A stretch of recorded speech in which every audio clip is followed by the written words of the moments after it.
Assalamualaikum warahmatullahi wabarakatuh. Bismillahirrahmanirrahim. Alhamdulillahi rabbil alamin. Wassalatu wassalamu ala asyrafil anbiya'i wal mursalin wa ala alihi wa sahbihi ajma'in. Rabbi shrah li sadri wa yassir li amri wahlul 'uqdatam min lisani yafqahu qawli.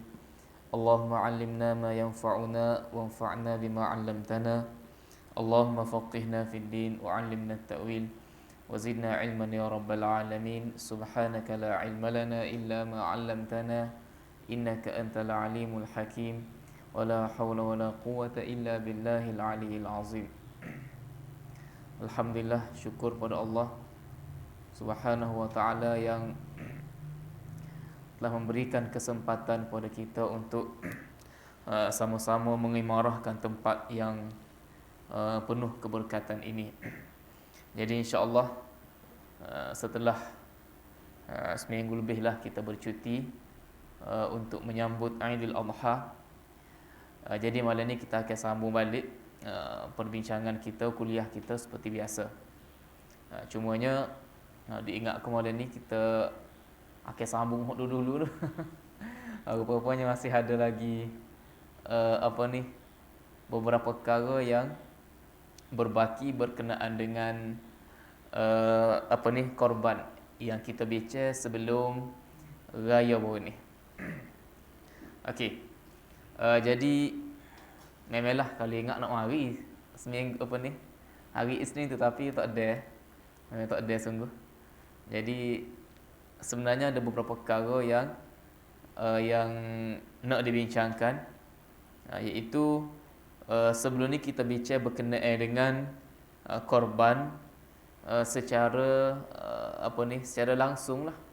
Orang yang berkorban dia sendiri menguruskan binatang korban dia, sama ada daripada sembelihan sehinggalah membahagikan daging tu, ataupun dia tak sembelih, dia wakil kat orang lain sembelih, lepas tu hak lain-lain tu diuruslah.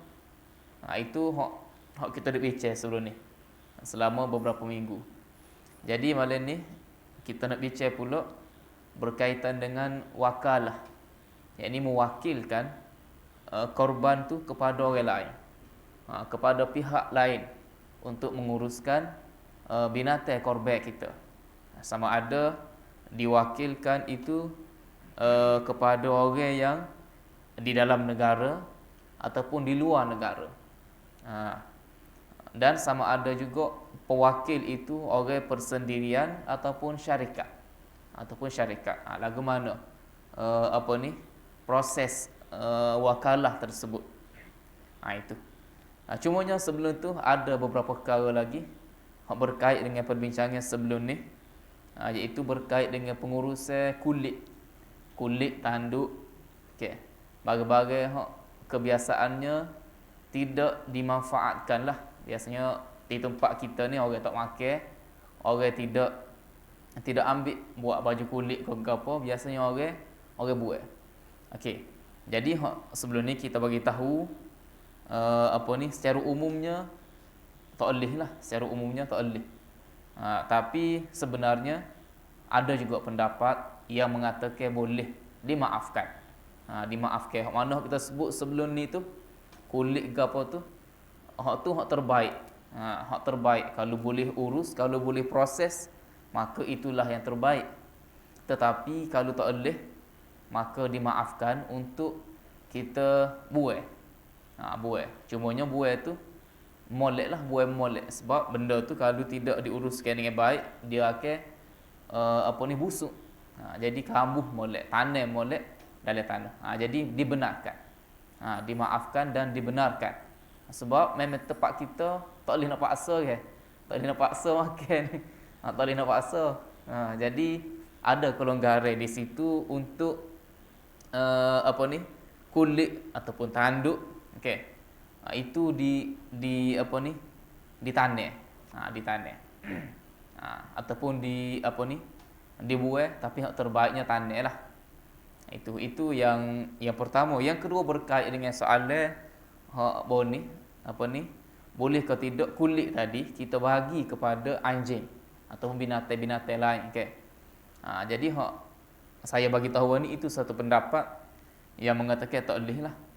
Tetapi ada lagi pendapat lain yang membenarkan perbuatan tersebut boleh bagi atas alasan kulit tadi di bawah tasarruf, di bawah pengurusan orang yang berkorban tadi. Jadi terpulang kepada dia untuk lagu mana menguruskan kulit tersebut. Kalau boleh tanah tidak memberikan apa-apa manfaat kepada dia ataupun kepada makhluk lain, bermakna kalau bagi makan kepada anjing ke binatang-binatang lain yang boleh mengenyahkan binatang-binatang tersebut, maka itu lebih baik. Jadi bolehlah, ada pendapat yang mengatakan boleh. Lepas tu ada sekara lagi berkait dengan tulang. Tulang selepas makan. Selepas makan tulang tu lagu mana nak proses. Jadi ada yang mengatakan kita kena sipai molek bukuh molek tulang tu. Maknanya kena perhati benar lah kan. Kena perhati benar. Ada pendapat yang mengatakan gitu. Tetapi dia kata kena bukuh molek, lepas tu buai tu tanah tu, setengah tu kata tanah. Tak perlulah waktu tu. Waktu tu tidak perlu. Itu pendapat yang tidak berasas lah. Jadi susah pula. Sebab itu sudah termasuk di dalam bahagia yang tidak bermanfaat dah lah. Okay. Jadi tak apa buat seperti tulang-tulang binatang yang lain yang tidak dikorbankan. Itu. Lepas tu sekarang lagi berkenaan dengan bagi tu. Bagi daging. Okay. Lagu mana kita nak bahagikan daging. Baru ni kita ada sebut kita boleh bahagikan daging sekali dengan tulang, sekali dengan perut kan. Baru ni kita ada sebut gitu. Tetapi diamalkan di tempat kita, banyak diamalkan, dia timbang tepat molek mengikut timbangnya daging saja kan. Daging saja, tulang tu dia dia topok-topok lagu tu lah. Pakai gitu. Jadi adakah tulang, adakah perut tadi mesti dibahagikan juga. Jadi ada pendapat yang lebih kemah lagi sebenarnya. Dikatakan bagi 1/3 pada orang susah, pada orang tidak susah, dan 1/3 diambil kepada hak rebel ialah daging. Tu daging saja. Maknanya tulang-tulang tu kalau nak bagi tak apa juga. Ataupun kalau tak saya bagi, kalau nak ambil ke dia tak apa juga. Jadi hak nak sungguh tulang, sebab hak betul-betul tulang daging. Sebab hak betul-betul diambil manfaat secara keseluruhannya daging lah. Sebab kalau tulang hak daging-daging hak melekat tu lah hak orang makan. Ai tulang ke wak rasa ke. Lepas tu kalau ada gol tu sum-sum tu orang makan juga, tapi tidak semua orang makan. Begitu juga perut. Dia tidak semua orang makan. Jadi tapi hak semua orang nak, hak semua orang suka daging. Jadi hak tu diberikan keutamaan dalam pembahagian tadi. Itu tak apalah. Jadi mudah-mudahan Allah Taala berkatilah ibadah kita semua. Insya-Allah peluang ni mari pula sekali setahun, tahun depan lah pula. Okey. Tahun depan pula. Okey. Lagi saya keluar dia. Ada kena dulu orang tu boleh bagi belakang tu dia. Okey. Lagi ni ada boleh kita beli sama-sama global. Sama-sama gebel. Ana atas lembu tu lah. Maknanya sebagai ke apa upah ke? Hadiah. Sama-sama kita. Kalau saya global, dia global, tapi lembu tu dah. Tapi beli lembu tu bagi ambil satu plastik bagi kat dia. Boleh tak? Gana-gana. 7 orang tadi ke? Okey. Bagi siap dah. Ambil dah lagi masing-masing. Okey. Okey. Hak rebel juga. Hak rebel. Tak apa. Atas dasar tu lah. Atas dasar apa? Jira-jira tetangga tak ada masalah. Tak ada masalah, cuma ya tak luahlah manfaat tu. Tak luahlah manfaat. Atas dasar nak mengeratkan hubungan dengan sanak saudara walaupun dia rebel juga, okey. Banyak kan berlaku gitu. Tak apa, tidak payah kat Allah nak rebel kan tak? Kena tanya. Tak apa. Tak apa sebab atas lembu tu pun tapi dikira setiap orang tu bahagian lain-lain, suku-suku. Suku-suku. Tak apa. Itu. Okey, jadi itu hak beberapa perkara hak berkait dengan hak sebelum ni. Jadi malam ni kita nak bincang berkenaan dengan mewakilkan sembelihan ataupun mewakilkan binatang korban kepada pihak lain untuk menguruskannya. Okey, jadi sini ada beberapa perkara berkaitan dengan istilah lah. Tak apalah, ni kita tak bincang. Muwakil, muwakkal fih ni istilah. Okey. Yang pertama sekali kita nak bincang jadi besar.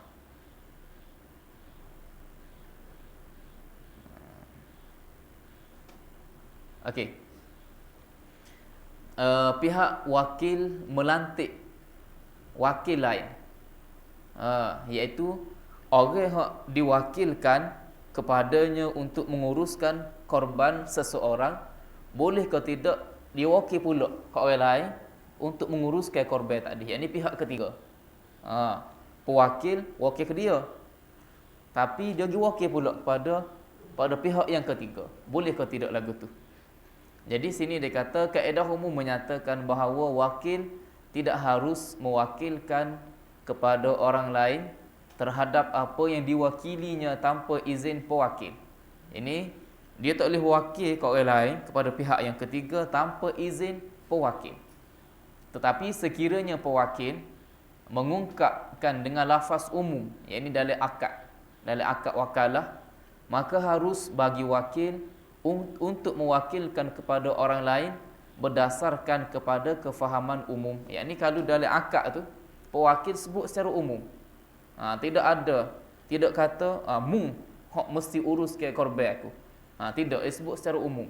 Maka harus bagi wakil mewakilkan kepada orang lain. Sebagai contoh sini. Contoh akad wakalah umum.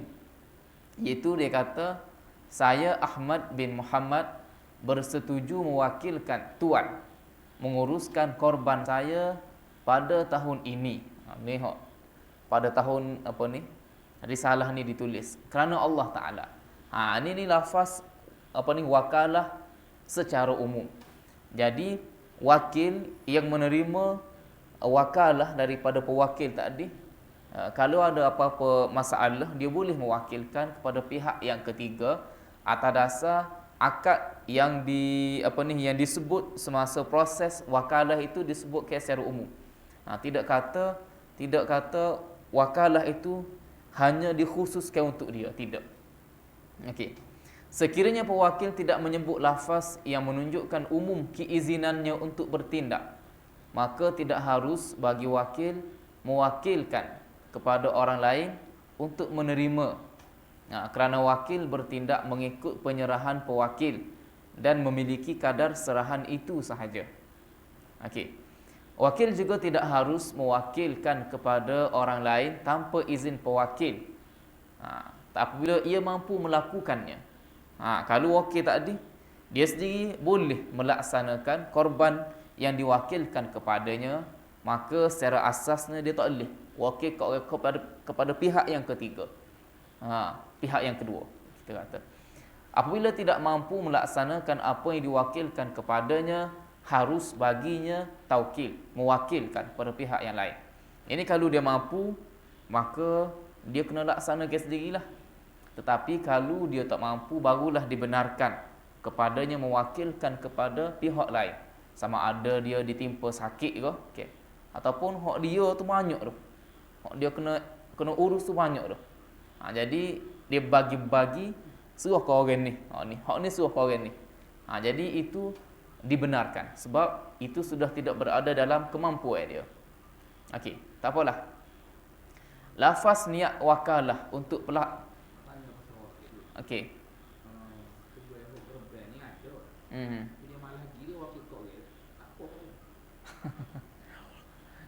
Wakil hak tu tak panggil apa ni? Malah lagi tu dari segi malah tengok sembelih. Maksudnya dia wakil. Hello tak, aku wakil kamu. Kalau dari segi tak apa. Cuma tak molek. Tidak molek sebab hak afdalnya dia pergi tengok. Dia pergi tengok kecuali dia tu memang tak ada ke. Tak ada nak sapa. Tak ada nak sapa ada masalah ke apa, bukan dia sengaja tak segi. Maka hak tu dibenarkan. Cuma kalau tidak, tak ada sebab orang apa nak tidur kau nak gapo kau. Jadi walaupun gitu boleh. Cumanya tak ada lah pahala melihat sembelihan tu. Sebab dituntut semasa korban tu orang yang berkorban tengok darah yang keluar daripada binatang tu.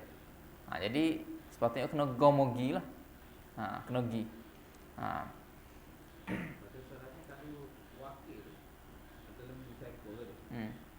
Tiga orang wakil ke seorang boleh? 3 orang. Contohnya 3 orang ada. Dia wakil seorang. Wakil ke seorang untuk urusnya lah. Untuk urus. Untuk urus bahagian 3 bahagian. Tapi 3 orang berbeza. 3 orang ni wakil Ke orang lain seorang ni. orang lain tu macam rebel ke tak rebel? Orang tu tak rebel. Tak rebel. Maknanya macam upah lah gitu. Dia boleh lah. Upah. Dia Dia cara. cara. Dia cara. Waktu tak ada masalah. Ada masalah kalau dia tak pandai ke. Tapi kat semoleknya dia gilah tengok. Orang hak rebel tu nak dia ada ketika tu. Tidak semestinya dia sendiri kena buat, kena kerak. Kalau dia tidak ada kemampuan, tak tahu, boleh juga dia suruh orang lain sama ada dia upah ke tak upah ke terpulang lah. Sehingga siap daging tu boleh dia, tak ada masalah. Tapi tu tidak dipanggil wakil tu. Tu hanya apa ni? Tu dia cara ya. Ni tidak dikatakan wakil 100%. Maksudnya wakil dia betul kita tengok dia wakil kau orang. Maksudnya banyak bahagian dalam untuk seorang. Dia wakil kepada seorang. Tapi orang lain tu banyak bahagian. Wakil pada seorang orang itu banyak bahagia. Aguman. Contohnya 3 bahagian 3 orang berbeza. Kalau tinggi ni dia wakil lah pasal orang hak betul ada tu. Hak rebel juga. Tak gebel pun orang tu. Wakil hak tak rebel. Maksudnya dari segi meleh pun dia 3 ni pun tak dia. Ibaratnya mudah katanya jenis orang ada duit sikit Yelah. Yang malah urus cara nak terima tunggu daging siap. Tunggu daging siap ya. Nak kita tengok malah. Kita tengok pemalah. Rasa tidak ada masalah. Tak ada masalah. Cuma dari segi adab lah ya. Dari segi adab. Tak ada masalah. Cumanya kalau dari segi apa ni wakalah hak diistilahkan sini ni apa ni bukan dari sudut tu lah. Bukan dari sudut tu. Hak ni suruh pula. Suruh pula kepada pihak lain untuk menguruskan termasuklah bagi daging. Kalau tak ada boleh dia. Kalau tak ada daging tu boleh dia. Okey, contoh tadi. Hak ni suruh 100% kepada pihak lain untuk uruskan daging tu sehinggalah dibahagikan. Dia macam awak luar negara. Awak di masjid syarikat tu dia tu sama ada dia pergi ataupun dia tak pergi, tak timbul masalah dah lah sebab dia suruh 100% pada pihak lain. Kalau tak ada tidak memenuhi makna wakalah sini. Cumanya dia apa ni suruh kepada pihak orang lain. Dia jual beli tinggal. Ada juga jenis gitu. Tak apa. Sah.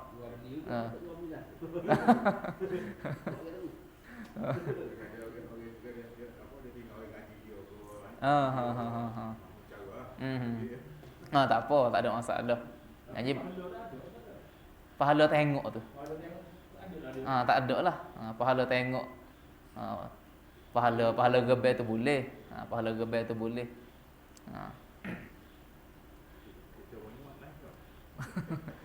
Okey. Jadi contoh. Ini contoh lafaz niat wakalah lah untuk pelaksanaan korban. Contoh lafaz khusus akad orang yang berkorban menyuruh seseorang mewakilinya. Ini wakil 100%. Contoh dia, saya Ahmad bin Muhammad bersetuju mewakilkan pengarah program syarikat korban. Sebagai contohlah, melaksanakan korban saya untuk tahun ini dengan bayaran 500 bagi satu bahagian beserta upah RM100 kerana Allah Ta'ala.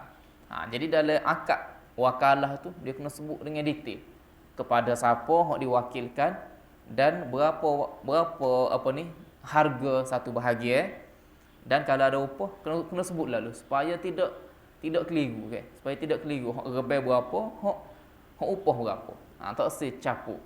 Lah ni banyak juga orang pakai ayat secara jumlah sekali lalu. Rebel dengan kita sogiye 800 sebagai contoh. Padahal hak dagingnya, okay, hak harganya kita kata 700 ataupun 1,5. Selebihnya itu upah. Jadi tak apa ambil upah. Cumanya kena royak dengan jelas. Sebab hak berkorban tu dia nak niat dia tu, okay, berapa untuk rebel, berapa untuk upah. Jadi penting kena sebut dengan jelas. Okey. Yang kedua, saya Ahmad, hak ni lebih kurang jugalah, sama juga. Cuma kalau beberapa orang, okay, ni lebih kurang sama je. Hak tadi. Itu. Lepas tu perkara yang mesti diketahui sebelum mewakilkan urusan korban. Sebelum mewakilkan urusan korban ada beberapa perkara yang mesti diketahui oleh individu. Sama ada dia mewakilkan urusan korban kepada persatuan, agensi atau syarikat yang menguruskan korban itulah. Sekarang ni banyak, ke easy korban, gabung korban, ke macam-macam, ke.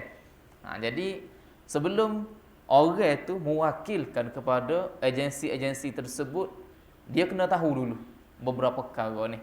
Yang pertama, hendaklah mengetahui kadar harga bagi satu bahagian korban yang ditawarkan oleh agensi, persatuan atau syarikat. Kena tahu berapa harga korban.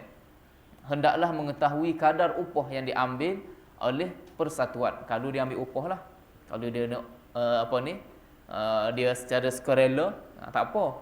Hak ni kalau hak mengambil upah, dia kena tahu sebab tak sel berlaku gharar, kekeliruan. Hak mana upah, hak mana harga sebenar korban binatang tu. Dan yang ketiga, hendaklah mengagihkan daging korban mengikut hukum syarak. Dia kena jelas. Pihak hak menguruskan korban tu, dia kena bagi dengan hukum syarak. Dia orang hak nak rebel pun kena tahulah. Kena tahulah ke mana pembahagian mengikut hukum syarak, pengagihan mengikut hukum syarak. Barulah dia boleh bersetuju untuk mewakilkan kepada pihak tersebut. Dan yang keempat, hendaklah mengetahui orang yang akan menjadi wakil untuk menyembelih haiwan korban. Siapa hak je sembelih? Kena tahu dengan jelas. Pak perkara ni iaitu harga, upah, kalau ada pengagihan tu hendaklah mengikut syarak. Dan yang keempat, siapakah penyembelih? Wakil ke siapa? Dengan cara bagi tahu nama ke ataupun tunjuk gambar ke, lah ni mudah. Lah ni mudah. Itu beberapa perkara sebelum seorang itu bersetuju untuk mewakilkan binatang sembelihan dia tu kepada pihak lain.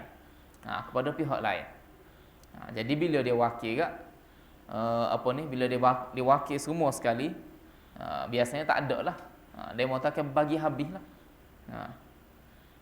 Itu.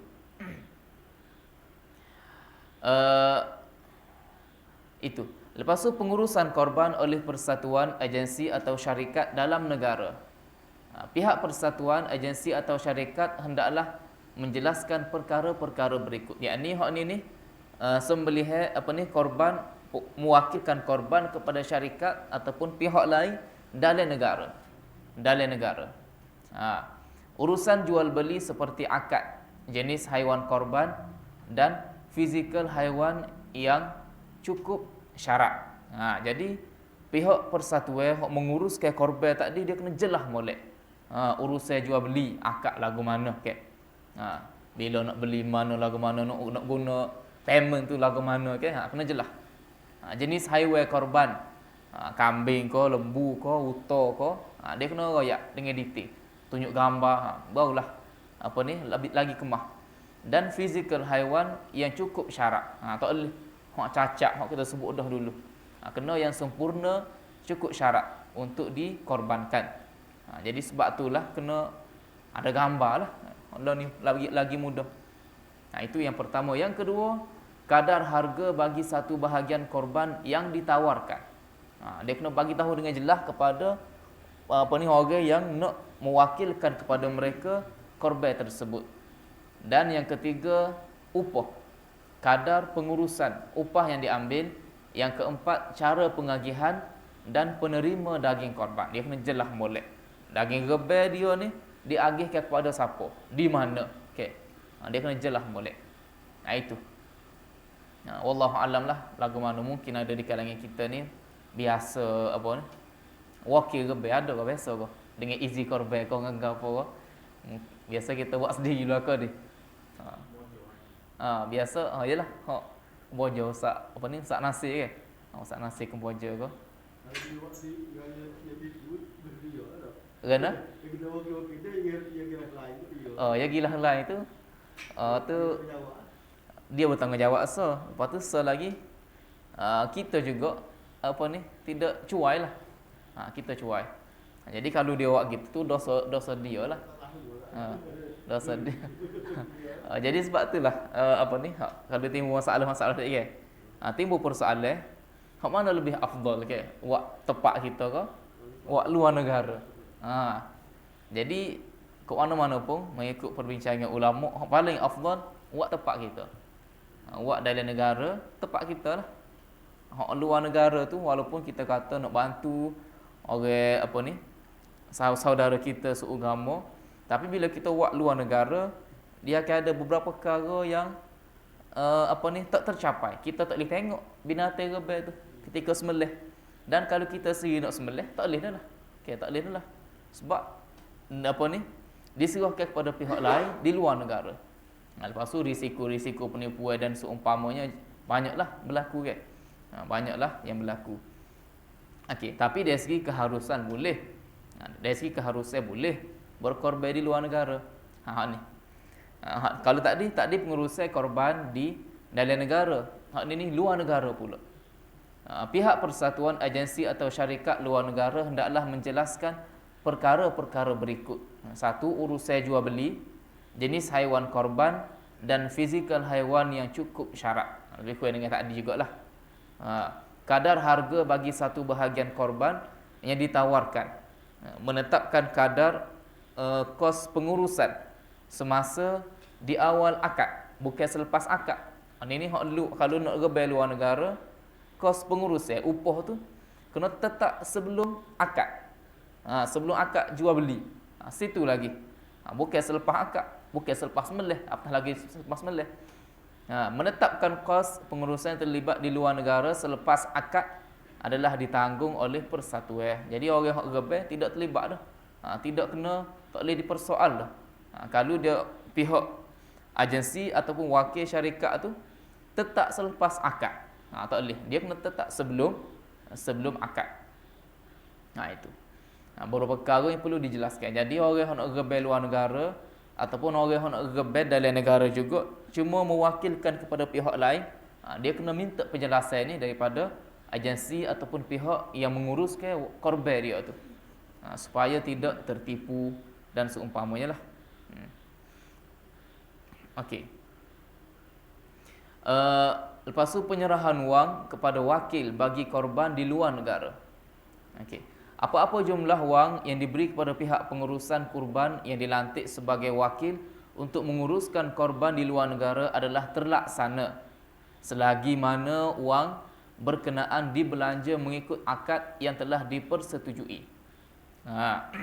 Akad tersebut hendaklah akad penyerahan dengan lafaz yang khusus, bukan dengan lafaz am. Kerana lafaz am mengandungi ketidakjelasan, ini gharar. Kena sebut dengan jelas. Lafaz khusus ni maksud dia kena royak. Rebel tu apa ni? Berapa harga dia? Kalau ada upah, berapa upah dia? Kena jelas. Kena lafaz khusus. Kalau sebut secara umum menyebabkan berlaku apa ni? Ketidakjelasan macam tadi lah.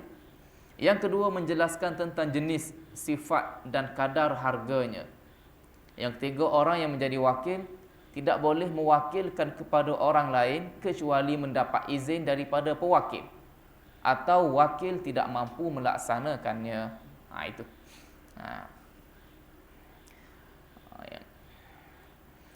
Lepas tu korban yang bercampur ni kita bincang dah sebelum ni.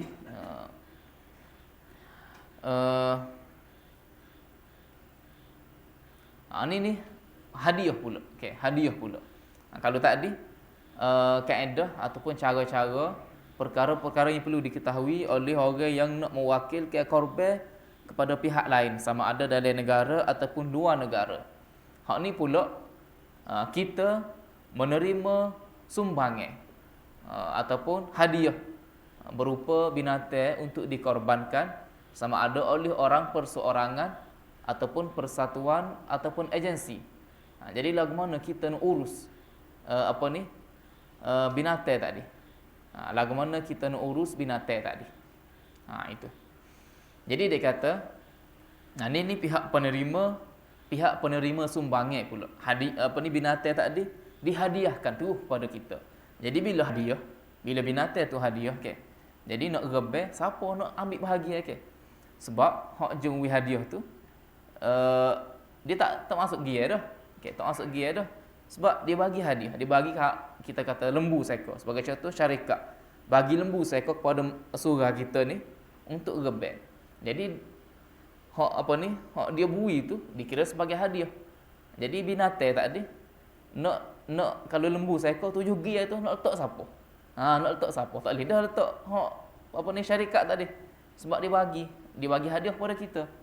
Jadi hak jaga rebel nak wis siapa 7 gear tu. Nak wis siapa 7 gear tu. Nak letak atas nama siapa? Siapa hak berkorban? Dia tak boleh umum lagu tu. Tak boleh mula lagu tu. Hak soalan mula-mula dulu. Okey. Pemberian atau sumbangan haiwan ternakan oleh orang perseorangan, persatuan, agensi, syarikat, jabatan atau kementerian kepada masyarakat Islam bagi tujuan korban hendaklah diserahkan kepada jawatan kuasa masjid atau surau untuk diuruskan oleh jawatan kuasa yang dilantik. Ini tempat kita lah. Sebab kalau pada orang perseorangan dari segi keselamatan dan seumpamanya tak terjamin lah. Kalau suruh pada pihak masjid, maka pihak masjid secara secara satu jemaah tu akan menguruskan, lebih terjamin. Okey. Lepas tu, sesuatu pemberian atau sumbangan hendaklah dijelaskan akadnya terlebih dahulu sebelum menerima penyerahan, iaitu sama ada akad pemberian iaitu hibah sebagai hak milik ataupun akad wakalah untuk melantik satu pihak sebagai wakil menguruskan haiwan korban.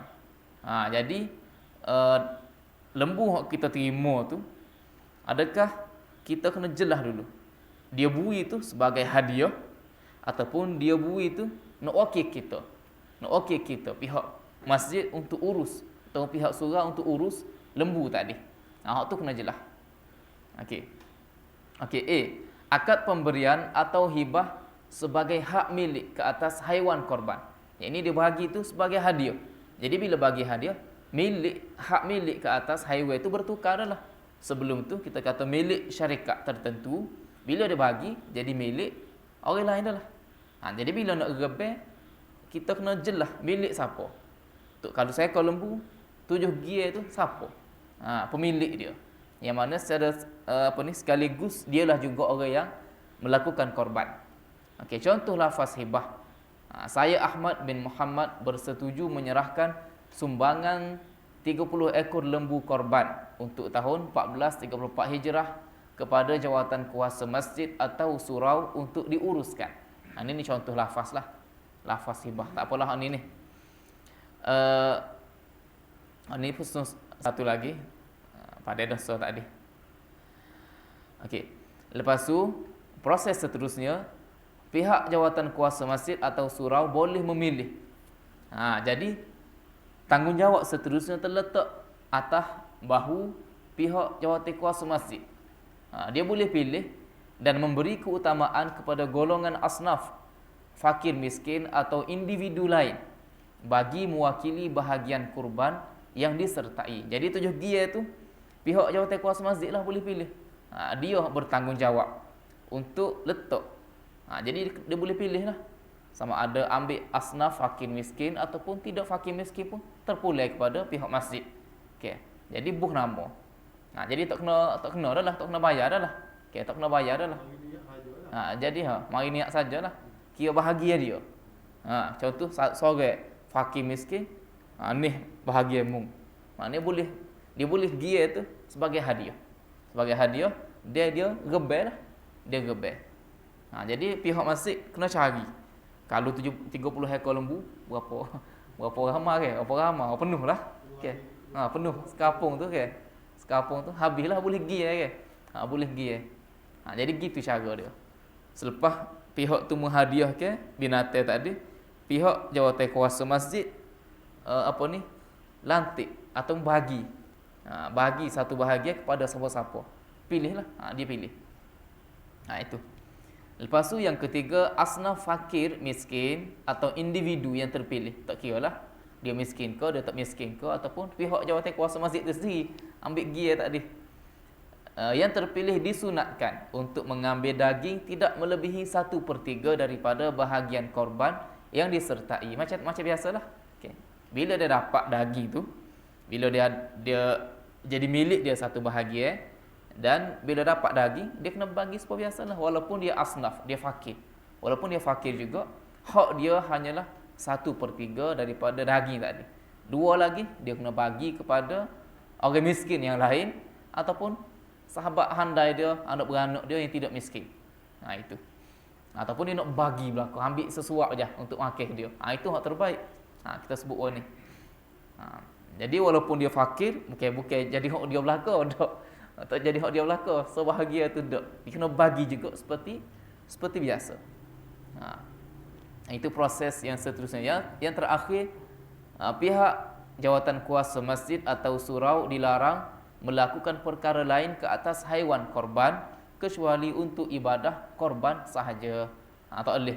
Boleh 30 ekor, seekor kita nak buat gula sejik kita ni. Tak boleh. Kena gebel belaka. Kena gebel belaka, dia kena tentulah atas ekor lembu tu kena penuh lah 7 gia tu, 7 orang tu. Itu.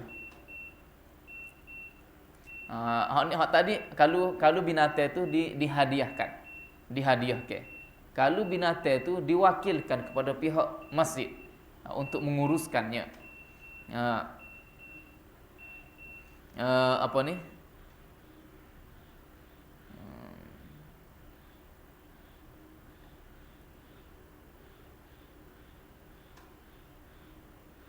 Hak ni serupa dah dibincang dah tadi. Wakalah tu jugalah. Wakalah tu juga. Hak ni, hak terakhir ni berkenaan dengan pemberian haiwan korban oleh orang bukan Islam. Orang bukan Islam, sahabat-sahabat kita, orang Cina kau ikutlah siapa? Orang India kau, dekat-dekat ni. Bagi haiwan korban kepada orang Islam. Haiwan untuk korban kepada orang Islam. Boleh ke tidak orang Islam itu terima? Jadi pemberian hibah atau sumbangan haiwan korban oleh orang perseorangan, persatuan atau pertubuhan bukan Islam kepada masyarakat Islam bagi tujuan korban hendaklah diuruskan seperti berikut. Jadi dia boleh bagi. Kita boleh terima pemberian haiwan korban tu daripada orang bukan Islam untuk dikorbankan.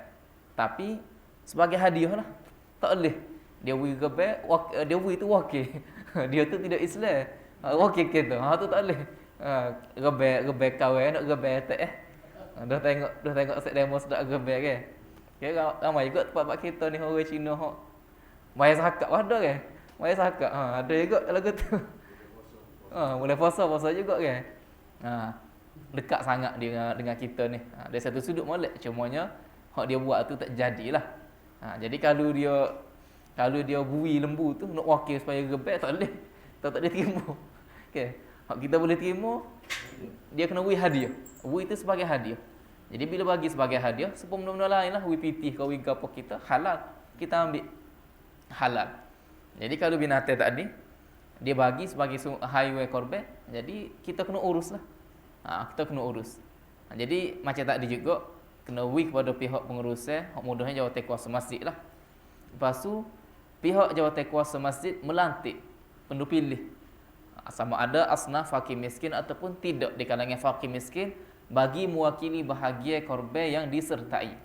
Kalau 7 seekor lembu, kena cari 7 orang untuk menjadi wakil kepada setiap satu bahagian itu. Lepas tu proses seterusnya asnaf fakir miskin atau individu yang terpilih disunatkan mengambil daging korban tidak melebihi 1/3 daripada bahagian korban yang disertai. Walaupun dia fakir macam tadi juga, hak sunatnya dia ambil 1/3. Hak paling afdal dia bagi belakang. Hak sunatnya dia ambil 1/3, 1/3 lagi dia bagi kepada sanak saudara dia, 1/3 lagi dibagi kepada fakir miskin yang lain yang tidak menyertai korban itu. Sekiranya perlu, pihak jawatan kuasa masjid boleh mengenakan kos pengurusan dengan kadar yang berpatutan kepada peserta ibadah korban yang terpilih. Kalau untuk mengurus ke seekor lembu tu, ada apa ni, kita kata nak memerlukan upah lah, memerlukan upah kepada hak jus melih. Jadi boleh kalau 7 orang fakir miskin terpilih untuk mewakili seekor lembu tu, boleh pihak masjid minta sikit duit daripada 7 orang tadi sebab apa ni, untuk upah kepada orang yang menguruskan binatang tersebut. Boleh. Sikit jelah ke. Upah pun tak banyak, tidak semahal apa ni, satu bahagian tu. Tak apa. Sebab apa ni, daging tu akan dapat ke dia, lalu dia bahagikan kepada orang yang selayaknya. Jadi itulah apa ni, beberapa perkara berkenaan dengan mewakilkan daging korban ni, mewakilkan korban. Jadi apa ni, habis dah perbincangan berkenaan dengan korban kita ni. Habis dah musim korban lagi. Habis dah musim ni. Jadi insya-Allah lepas ni kita akan balik kepada hak biasalah. Hak biasa insya-Allah minggu depan tafsir ni. Tafsir. Kita pun tak ingat dah berhenti mana itu. Surah At-Taubah mana dah tak, kita tanya semula. Ada situ. Lama ke berhenti. Okey. Dia ada? Ada jauh. Okey. Dia mewakili kepada orang tua dia yang meninggal di kampung dia. Okey. Jadi boleh ke dia ayat ni untuk ayah dia meninggal? Rebel untuk ayah dia. Ayah dia. Rebel untuk si mati. Dia okey lah, okey pada kampung tu. Okey pada tu.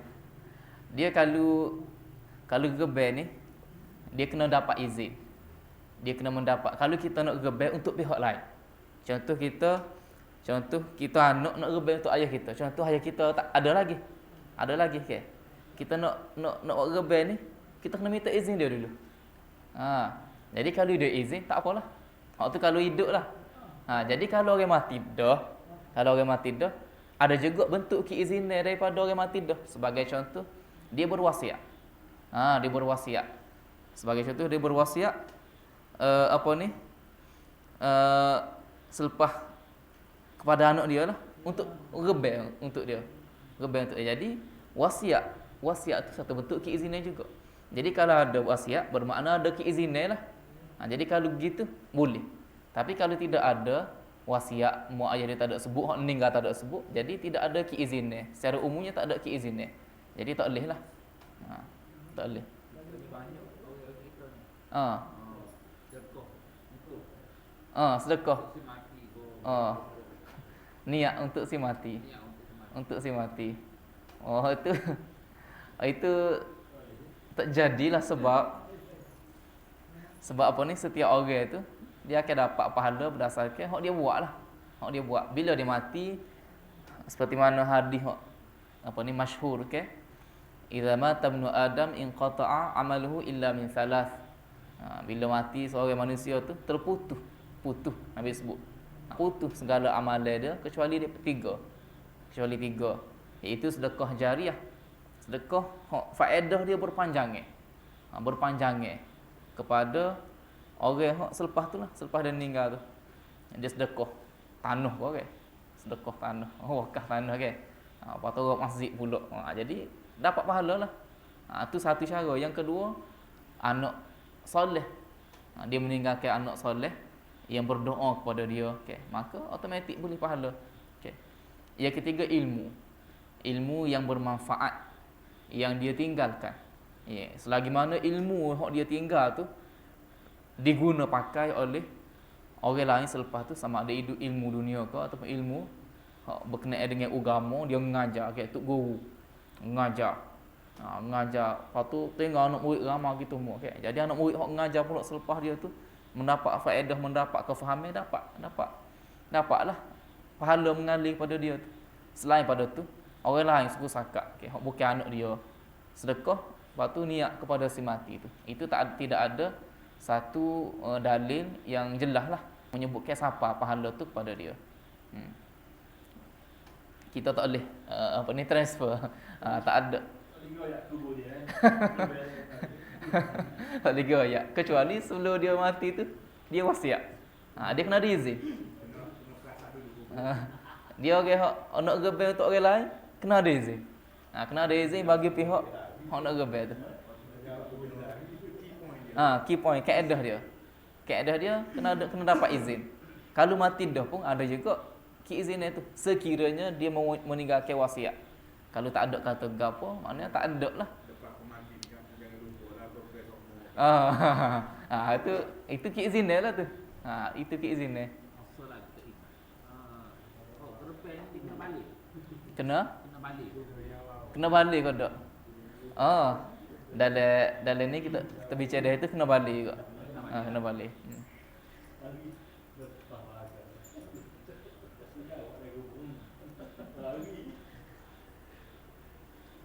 Itulah